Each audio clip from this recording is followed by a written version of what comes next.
The voice behind the scene, I'm Carla Adams, the oldest child of Bernard and Ava Bates. My dad has been selected as one of the honorary grand marshals for the Nicodemus Homecoming Parade, so I am here to interview him. Dad is the only one out of his family, including his parents, 2 sisters, and brother, to receive this honor of being a grand marshal. I consider this a great privilege, and I'm celebrating this recognition. So, Dad, are you ready for this interview to answer these questions? Yeah, I guess so. Okay, so where were you born in Nicodemus, or were you born in Nicodemus? I was born on a farm in Nicodemus Township. Okay, and where do you say the house is that you were born in? Or the place, where do you call the home that you were born in? We call it the Chiller Place. Okay. So today, how old are you right now? 84, I'm going on 85. All right. And have you ever lived anywhere else? On the farm. All right. So in 84 years, you have lived your whole life in this area. Between Nicodemus and now Hill City, you forever stayed in Graham County. And I know that you don't like to vacation or even, to get away from your home for very long. So that takes us into the next question, which is, what was it like when you were young living in Nicodemus? We didn't move to Nicodemus until 1949. But it was pretty good after that. What type of food did your family eat? Well, we ate pheasant and jackrabbit and food out of the garden, like roasting ear and spinach and things like that out of the garden, and beans and chili. Okay, I bet Grandma I know Grandma was a good cook, so the garden, the food coming out of the garden was probably delicious. So the music, what was the music back like then? Well, the music was great in the 60s and 70s. And is there a special song that you remember? Well, always kind of like this is dedicated to the one I love. Okay.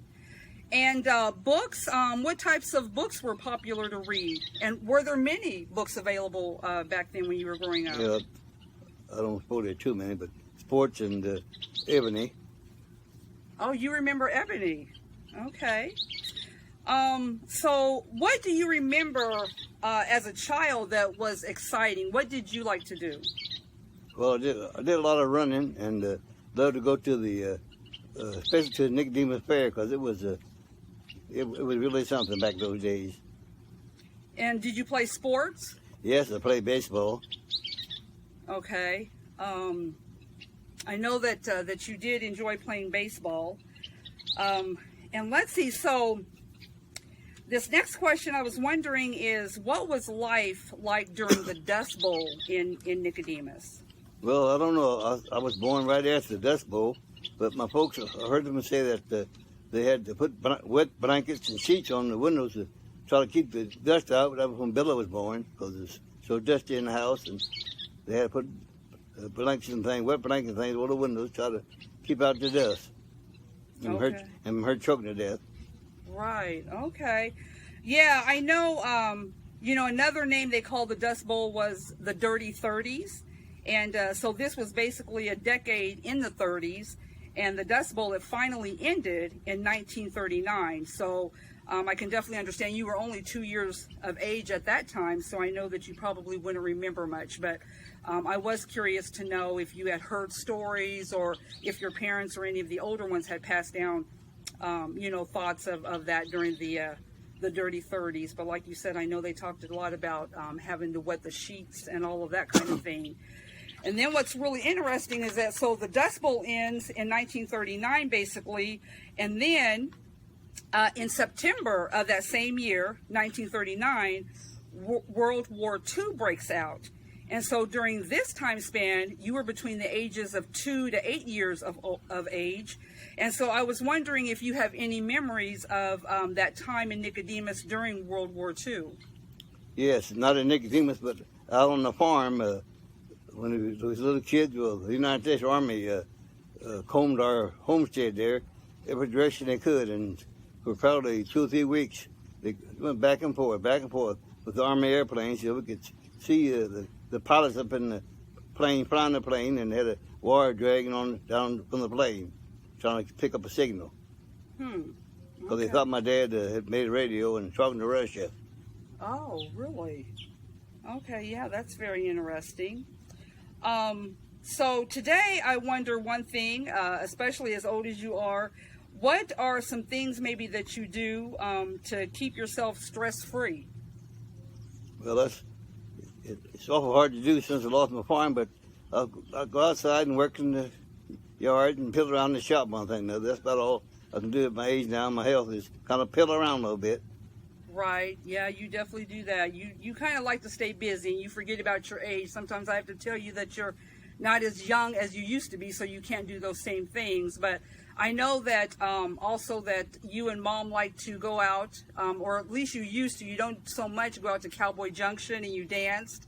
So I know that you enjoy the country music and being able to associate, have your friends and dance out there at the Cowboy Junction. Yes, we did. That was really, I really loved that. I didn't used to dance, and my mother encouraged me to dance and kind of learned me how to dance, and I really miss it. Yeah, I know. Especially the two-step and that kind of dance. I really enjoy it. Yeah, I know. You and Mom at one time, you guys were going out every Saturday night. I was sitting at home and you guys were going out. Interesting how things turn about. But so this weekend we're celebrating 143 years of an emancipation celebration and Nicodemus being established. So that's our Nicodemus homecoming.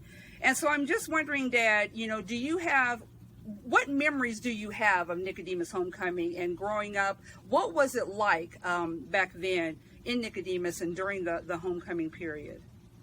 Well, we had the celebration, what they call in the Scruggs Grove, and that's south of Nicodemus, about a mile or so, and we had the celebration there every year. And I mean, they had a big celebration. There's so many people there, you could only walk for the celebration. And I don't remember, but my mother said Charles A. Lindbergh flew out there and landed in the pasture across from the Ball Diamond and to see my dad. He was a good friend to my dad, Alvin Bates. Mm-hmm. Yeah, I hear that it was the crowds, everybody, I guess, from the area would come.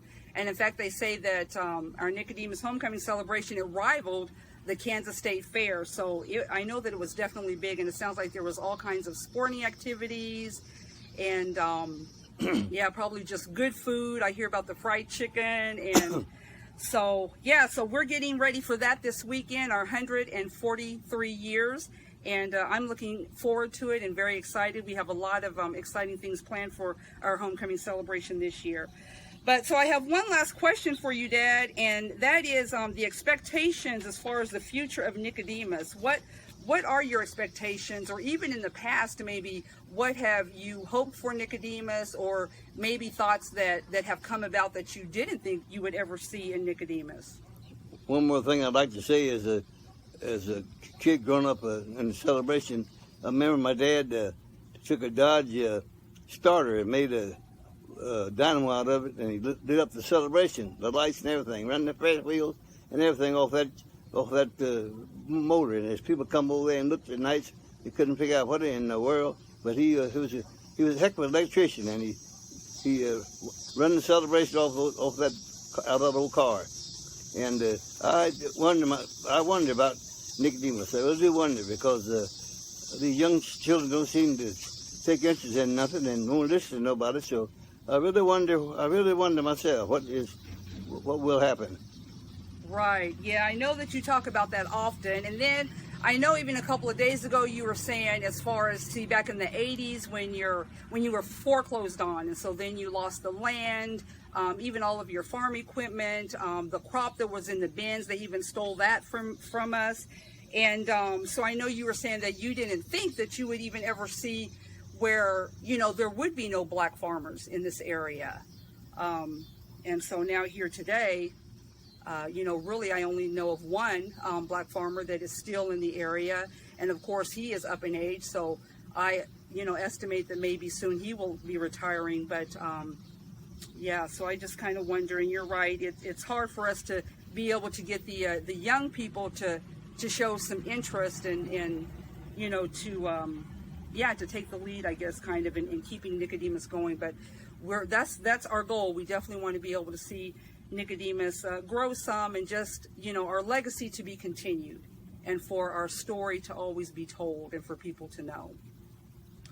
Yeah, so I really thank you, Dad, for this interview. It's been really neat to be able to sit here and talk with you, visit with you about Nicodemus and the homecoming, and, you know, you growing up as a child. And I just, again, I think it's such a great honor that you're getting this time to be one of the honorary grand marshals. And so this has been a grand, you know, privilege and opportunity for me to share in that as well. So I'm glad that we were able to do this. Yeah, one more thing I may add. Mr. Scruggs that run, R.B. Scruggs, his name was, run the celebration every year, had a carnival coming every year, and he used to come out to the base place, the farm, and at a certain time of year and say, "Come on, boy, let's go plant that corn." He planted corn all the way around the celebration, and they tell me they really had some balls out there in the cornfield, had everything out in the cornfield. And some of the people, even white people, had talked about one of Nicodemus and being out in the cornfields. Mm-hmm.